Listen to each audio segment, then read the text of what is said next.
Binigyan din ng Malacanang na gusto ni Pangulong Ferdinand R. Marcos Jr. na matiyak na may bibigay ang pinakamabuti para sa mga manggagawang Pilipino.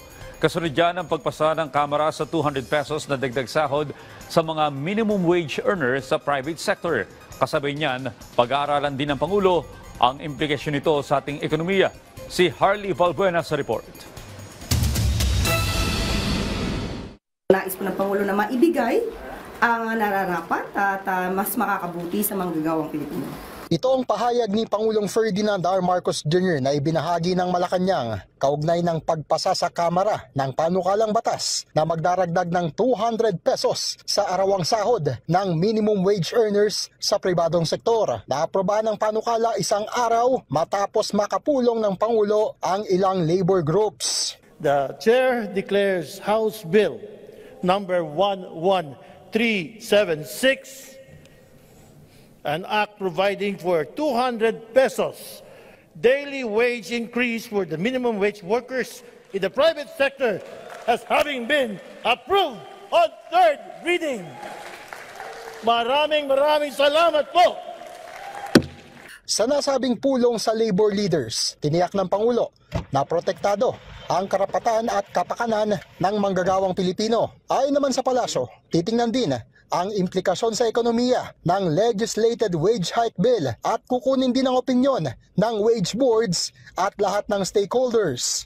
We will look at the economic implications of this and how to resolve this with the opinion of the wage boards, since the wage boards are also the creations of the Congress. Titignan ng lahat ng aspeto at ang concerns ng lahat ng stakeholders. Ikinatuwa naman ng ating mga kababayan ang pagpasa ng batas para sa dagdag sweldo. Yung dagdag na 200 pesos po, napakalaking bagay po yun, lalo na po sa amin ng mga kahit part-time job lang po. Kumbaga yung pagdagdag po na yun is parang kinikilala na po tayo mga manggagawa eh. Makakatulong na din sa pamilya para gastusin po sa araw-araw. Kapag po talaga siya na 200 pesos madadagdagan sa sahod po, malaking tulong po talaga yun. Malaking tulong din po yan kahit paano para sa mga basic necessities ng mga pamilyang Pilipino, lalo na po yung mga medium wage earner, yung mga wage earner po. Una na ring nakapasa sa Senado ang kaparehong panukala pero 100 pesos lamang ang dagdag na halagang kanilang inaprobahan. Hiling naman ng mga kongresistang may akda ng panukala, sana'y magtuloy-tuloy na ang pagsasabatas nito.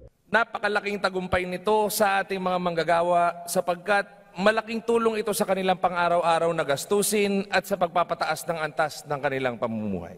It has been 36 years since the last legislated minimum wage was approved.